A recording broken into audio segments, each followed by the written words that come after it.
Hello friend, সবাই কেমন আছো? প্রতিদিনের মতো লাঞ্চ ভিডিও। ভাত, পেঁয়াজ আলু পোস্ত, কুলের আচার করা ছিল, সেটাই থেকে গেছে, ওইটা একটু নিয়ে নেবো। আর ছাতুতে পেঁয়াজে ভাজা,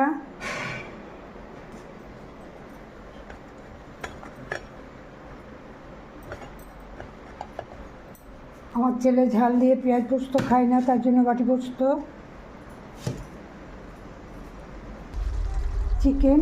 চিকেনটা ঘুরছে, এবার নামাবে। আমাদের তাহলে আজকে রেসিপিটা চিকেন, পেঁয়াজ আলু পোস্ত, কুলের আচার, ছাতু পেঁয়াজ ভাজা। তেতা ঝাল করে পেঁয়াজ আলু পোস্ত খায় না, তাই ওর বাটি পোস্ত।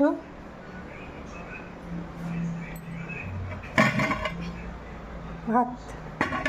সবার জন্য অনেক শুভকামনা, সবাইকে অনেক ভালোবাসা। সবাই ভালো থেকো। নেক্সট ভিডিও দেখা হবে। ভালোবাসা দিয়েই রাখলাম।